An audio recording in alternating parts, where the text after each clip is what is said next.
नमस्कार मित्रांनो, मी वैभव भंडारे तुमचा एक्सपोर्टर आणि बिझनेसमॅन पुन्हा एकदा व्हिडिओ घेऊन आलो आहे. सेकंड व्हिडिओ की जो तुम्हाला आय-सी कोड कसा काढायचा आज मी या व्हिडिओमध्ये शॉर्टमध्ये शिकवणार आहे. मागच्या व्हिडिओमध्ये तुम्ही जो प्रतिसाद दिला त्याच्याबद्दल खूप खूप धन्यवाद. आणि जसं की तुम्हाला माहीत आहे की मी ज्यूट बॅगचा एक्सपोर्टर आहे. तर काय काय रिक्वायरमेंट असायला होतं की ज्यूट बॅग असते की काय कोणाला अजून माहीत नाही. त्यामुळे मी एक सॅम्पल तुम्हाला दाखवायला आणलेलं आहे की ज्यूट बॅग कशी दिसते. तर ही एक अशी सॅम्पल आहे. याला म्हणतात कॅनव्हासमध्ये आलेली ज्यूट बॅग ही. आता मी याचं डिस्क्रिप्शन वगैरे सगळं तुम्हाला व्हिडिओमध्ये मी दाखवेन किंवा स्क्रीनशॉट याचे मी अपलोड करणार video. End of the video तुम्ही बघू शकता. डिस्क्रिप्शनमध्ये त्याची लिंक दिली आहे त्या प्रोडक्टची. तर सुरुवात करूया आजच्या व्हिडिओसाठी. जो आपण खास मी आज मला जसं रिक्वायरमेंट आली की मागच्या वेळेस आपण पाहिलं की एक्सपोर्ट इम्पोर्ट बिझनेस कसा सुरू करायचं. पण आता मी सांगणार आहे की एक्सपोर्ट करायचं म्हटलं की आपल्याला लायसन्स लागतंच, राईट. तर लायसन्स इम्पोर्ट एक्सपोर्ट कोड त्याला लायसन्स ते कसं काढायचं हे मी तुम्हाला आजच्या व्हिडिओमध्ये तर सुरुवात करूया आपण आपल्या पहिला प्रॉब्लेम्स काय. तर लोकांना प्रॉब्लेम्सच खूप असतात. तर लोकांना असं वाटतं की आय-सी कोड काढायला, इम्पोर्ट एक्सपोर्ट कोड काढायला खूप प्रोसेस आहे, खूप लेंथी प्रोसेस आहे, एजंटशिवाय हे काम होऊ शकत नाही.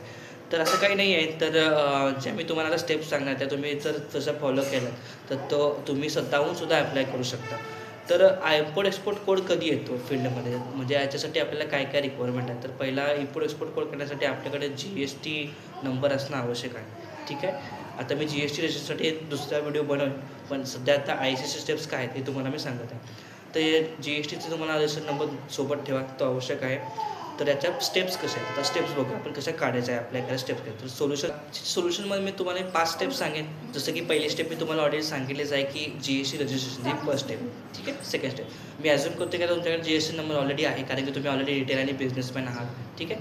रिटेल शॉप्स आहेत, MSMEसाठी आपण व्हिडिओ बनवतो आहे. ठीक आहे. तर दुसऱ्या स्टेप्समध्ये दुसरी जी स्टेप आहे तर स्टेप आहे DGFT. तर DGFT ही एक गव्हर्नमेंटची वेबसाईट आहे. या वेबसाईटवरून तुम्ही एक्सपोर्ट इम्पोर्टचा डाटा आपल्या इंडियामध्ये किती होतो, किती बिलियन्समध्ये एक्सपोर्ट आणि इम्पोर्ट होतात दर मंथली, वीकली आणि डेली, हा डाटा तुम्ही ट्रॅक करू शकता.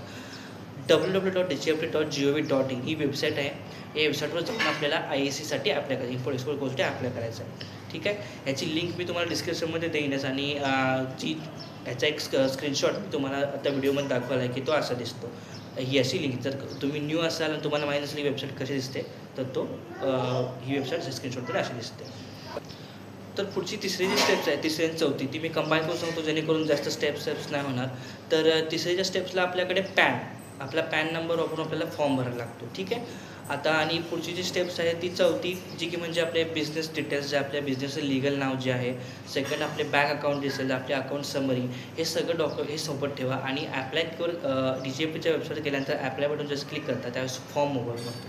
त्या फॉर्ममध्ये 3 ते 4 स्टेप्स असतात. त्या 4 स्टेप्समध्ये तुमचा business address details, contact details, तुमचे GST रजिस्ट्रेशन करताना जो तुम्ही नंबर दिला आहे तो रजिस्ट्रेशन नंबर, हे सगळं तुम्हाला तिथे अपलोड करावं लागतं आणि तिथे टाकावं लागतं.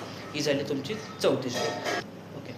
तर 5वी स्टेप जी आहे ती आपण फी भरायची. फी आता आपण ज्यावेळेस आपण स्वतःहून अप्लाय ऑनलाईन करतो त्यावेळेस गव्हर्नमेंटचे चार्जेस फायनल असतात. ते फायनल चार्जेस पे करायचे आणि आपण आपली फॉर्म सबमिट करायची. एकदा का तुम्ही फॉर्म सबमिट केला की विदिन 1 डेमध्ये तुम्हाला ते ऑनलाईन जनरेटेड इम्पोर्ट कोड तुम्हाला मिळून जातो. याच्यासाठी आवश्यक आणि मॅन्डेटरी डिटेल्स आहेत. GST नंबर मी तुम्हाला पर्सनल GST नंबर आवश्यक आहे. ठीक आहे. त्याच्यानंतर जर तुमचं करंट अकाउंट किंवा बिझनेस असेल, करंट अकाउंट, खासकर बिझनेस जे करतात त्या लोकांना बिझनेससाठी करंट अकाउंट लागतं. माहीत नसेल तर त्यावरसुद्धा मी रिक्वायरमेंट्स आणि नेसेसरी व्हिडिओ सिरीज घेऊन येईनच. तर ह्या 2 गोष्टी तुम्हाला लागतील. बिझनेस करताना नेहमी आपल्याला सेव्हिंग अकाउंट तर कधी करून चालत नाही. ज्यावेळेस आपण एक्सपोर्टसाठी खास करून बिझनेस करतो त्यावेळेस करंट अकाउंट आपल्यासाठी त्याचे डिटेल्स नेसेसरी असतात. तर आता आपण याचे बेनिफिट्स पाहायचे. बेनिफिट्स काय काय आहेत. तर पहिलं बेनिफिट असं आहे की आपण लीगली आपला एक्सपोर्ट बिझनेस रजिस्टर करतो. ठीक आहे. तर आपल्याला ग्लोबल आयडेंटिटी मिळते मार्केटमध्ये. प्लस आपल्याला गव्हर्नमेंटच्या स्कीम्सचा फायदा पण घेता येतो. जसं की फॉर एक्झाम्पल आपण ज्यावेळेस एखादा प्रोडक्ट करतो त्यावेळेस आपण GST लावतो, राईट, कस्टमरला. तर तो GST रिफंडेबल पण आपण घेऊ शकतो. फॉर एक्झाम्पल तुम्ही जर बल्कमध्ये एखादा क्वांटिटी घेतली तर तुम्हाला सप्लायरला GST द्यावा लागतो कधी-कधी. तर तो GST तुम्ही ज्यावेळेस फायनल ITR भरता तर तो तुम्ही रिफंडेबल करू शकता. हा एक त्याचा फायदा आहे GST. त्याच्यामध्ये इम्पोर्ट एक्सपोर्ट कोड आणि LET एक अनादर डॉक्युमेंट आहे, लेटर ऑफ अंडरटेकिंग. ते जे CA तुम्ही विचारतो CA तुम्हाला काढून देईल. आणि हे सगळं केल्यानंतर तुम्हाला ग्लोबल एंटरटेन मिळते तुमच्या बिझनेससाठी आणि तुम्ही तुमचा बिझनेस सहज इझिली पुढे जाऊन घेऊ शकता. तर हे होते आजचे बेनिफिट्स. तर हे होतं आजचं सेशन. आणि जर तुम्हाला एक्सपोर्ट, GST, IEC, पॅकेजिंग किंवा ब्रँडिंगबद्दल माहिती हवी असेल तर नक्कीच आमच्या चॅनलला सबस्क्राईब करा. मी हळूहळू एक सिम्पल आणि प्रॅक्टिकल गायडन्स तुम्हाला देत राहणार आहे. भेटूया आपण पुढच्या व्हिडिओमध्ये. धन्यवाद.